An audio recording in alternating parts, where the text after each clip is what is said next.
দেখলাম হ্যাপি প্যাটেল খতরনাক জাসুস এই সিনেমাটা ডিরেক্টেড বাই বীর দাস অ্যান্ড কবি শাস্ত্রী। কেমন হলো সিনেমাটা চলুন জেনে নেওয়া যাক। গল্প সম্পর্কে আপনাদেরকে খুব একটা কিছু ধারণা দিচ্ছি না, আপনারা ট্রেলার ডেফিনেটলি দেখেছেন যে একটা কারণের জন্য বীর দাস হচ্ছে একটা এনআরআই আর কি, একটা ব্যর্থ এজেন্ট বলা যায় আর কি। এটা বেসিক্যালি একটা স্পাই কমেডি ফিল্ম, মানে এটা কাইন্ড অফ একটা আপনি স্পুফ ফিল্ম এটাকে বলতে পারেন, সেমি স্পুফ বলতে পারেন আর কি। বলতে পারেন যে জনি ইংলিশ যেরকম আর কি, জেমস বন্ড একটা স্পুফ আর কি, এটা হচ্ছে সেরকম একটা সিনেমা আর কি। এবার বীর দাস হচ্ছে একটা এনআরআই, এবার তাকে আসতে হচ্ছে ইন্ডিয়াতে একটা বিশেষ কারণে। মোনা সিং হচ্ছে এখানে অ্যান্টাগনিস্ট।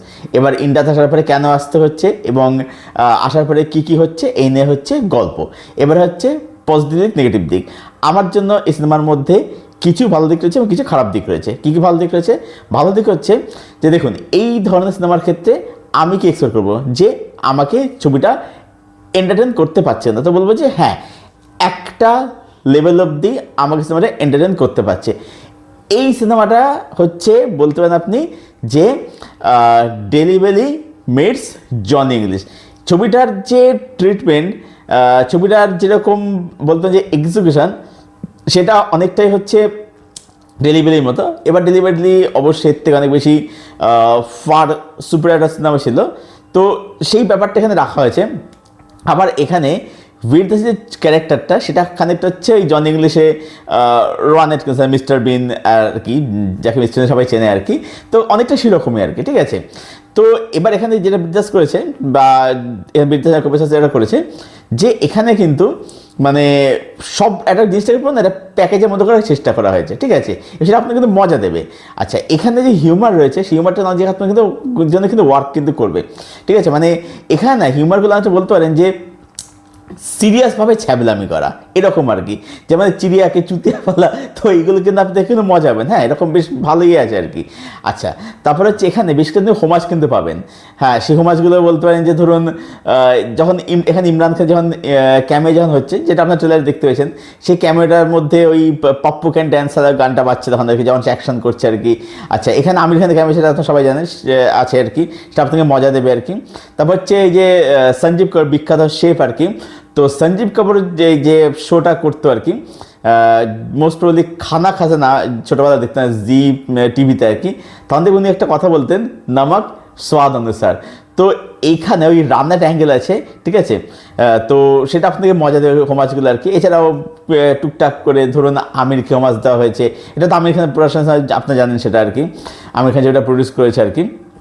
তারপর হচ্ছে এখানে একটা জায়গার মধ্যে অ্যাকশন সিকোয়েন্সের মধ্যে সালমান খানকে একটা হোমাজ দেওয়া হয়েছে আর কি, তো এগুলো আপনাকে মজা দেবে আর কি, ঠিক আছে। ছবিটা আপনাকে একটা লেভেল অব দ্য এন্টারটেইন করতে পারে। আচ্ছা, এখানে যারা পারফরমেন্স দিচ্ছে সবাই কিন্তু ভালো অভিনয় করেছে। বীর দাস কিন্তু বলবো যে খারাপ কাজ কিন্তু করেনি, হ্যাঁ সে কিন্তু ভালোই করেছে। বীর দাসের কমেডি যেটুকু আমি দেখেছি আর কি, খুব যে বিশাল থেকে তা নয়, তো যেটুকু দেখেছি ক্লিপ যখন দেখেছি আর কি, আসা যখন দেখেছি আর কি, সে কিন্তু বেশ ভালো স্ট্যান্ড আপ কমেডি কিন্তু করে। হ্যাঁ, মানে এমনি দাম তো করেনি, সেখানে ভালোই করেছে, খারাপ করেনি। আচ্ছা, মিথিলার কাছে বললে ভালোই, মিথিলা ভালোই করেছে, মোনা সিং খারাপ করেনি, শারিফ হাশমি বেশ ভালোই আর কি। এখানে যারা অভিনয় করেছে তারা তাদের কিন্তু বলবো যে বেশ ভালোই করেছে, খারাপ তারা কিন্তু করেন আর কি। আচ্ছা, ছবিটা টেকনিক্যালি বলবো যে বেশ ভালোই, মেকিং টেকগুলো খারাপ নয়, ক্যামেরার কাজ বিজিএমটি এগুলো কিন্তু বেশ ভালোই, মানে মন্দ নয় সেগুলো। এবারে চলে আসবো এই সিনেমার মধ্যে কী কী নেগেটিভ রয়েছে। প্রথম কথা হচ্ছে এই সিনেমার মধ্যে অনেক জায়গাতে কিন্তু হিউমার ওয়ার্ক করে না, বা একটা পর্যায়ে এসে হিউমারগুলো আপনার কিন্তু একটু হলেও একঘেয়ে বা রিপিটেটিভ লাগতে শুরু করবে, যার ফলে কী হবে ছবিটা বেশ কিছু জায়গাতে আপনার এখানে রান টাইমটা ফিল হবে। দ্বিতীয় হচ্ছে এখানে হিরো ভিলেনের মধ্যে, মানে এখানে মোনা সিং ভিলেন আর হিরোতে বুঝতে পারছেন বীর দাস আর কি, তো তাদের মধ্যে যে ফেস অফ সেটা কিন্তু আরও বেশি জম্পের সাথে বাধে, সেটা কিন্তু খুব একটা যে জমে ওঠে আমি বলবো না। ছবিটা বেশ কিছু জায়গাতে একটু প্রেডিক্টেবল বিটসে হাঁটে, যার ফলে সেই টেনশন বা সেই সাসপেন্সটা কোথাও গিয়ে নষ্ট, যদি এটা পুরোটা একটা কমেডি বা একটা সিম্পল, তার মধ্যে একটা টেনশন তো থাকবে, সেটা কিন্তু এখানে পুরোপুরি বিল্ড করতে পারে না। আর মেইন যেটা সমস্যা হচ্ছে ছবিটার মধ্যে না অনেক কিছু সেট আনতে গিয়ে অনেক কিছু এই জায়গায় কিন্তু ছবিটা কিন্তু ঘেটে গেছে আর কি।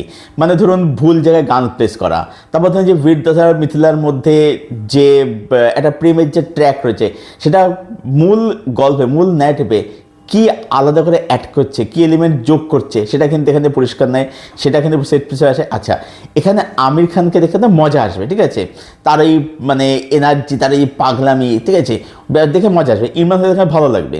কিন্তু ব্যাপারটা হচ্ছে যে এদের ক্যামেরাগুলো আপনার কিন্তু দেখে মজা আসে তাদেরকে স্ট্যান্ড অ্যালোন হিসেবে দেখে, বাট মূল গল্পে মধ্যে তাদের ক্যামেরাগুলো কিন্তু বিশেষত ইমরান খানের ক্যামেরা, আমির খানের ক্যামেরা তাও ঠিক আছে, ইমরান খানের ক্যামেরাটা কিন্তু মানে খুব একটা কিন্তু অ্যাড কিন্তু করতে হয় না, বরঞ্চ মনে হলো যে তাদের যদি স্ক্রিন টাইমটা আর একটু যদি বাড়ানো যদি যেত তাহলে ব্যাপারটা কিন্তু আরও বেশি কিন্তু ভালো হতো। তো অনেক যেখানে মানে সেট করতে গেলে বুঝতে পারছি যে এখানে একটা ফুল প্যাকেজ তারা মেকার্সরা বানাতে চেয়েছে, উদ্দেশ্য অবশ্যই ভালো ছিল, বা সেটা কোথাও গিয়ে পুরোপুরি কিন্তু ব্যাটে বলে কিন্তু হয়নি আর।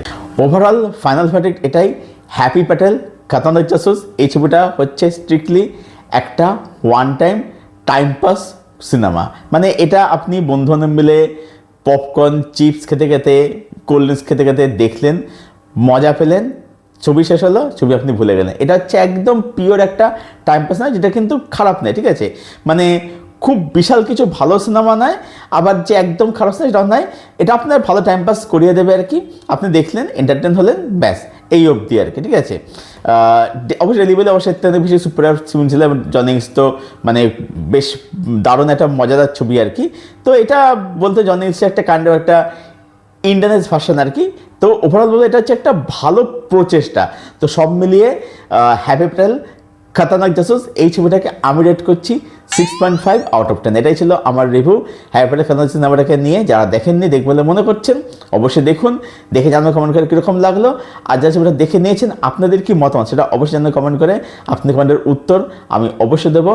আর এই ভিডিওটা ভালো লাগলে ভিডিওটাকে অবশ্যই লাইক করবেন, শেয়ার করবেন, চ্যানেলটাকে অবশ্যই সাবস্ক্রাইব করবেন। চলুন ভিডিও এখানে শেষ করছি, দেখা হচ্ছে আপনাদের সঙ্গে পরবর্তী ভিডিওতে। Till then stay best, stay healthy, keep watching good content.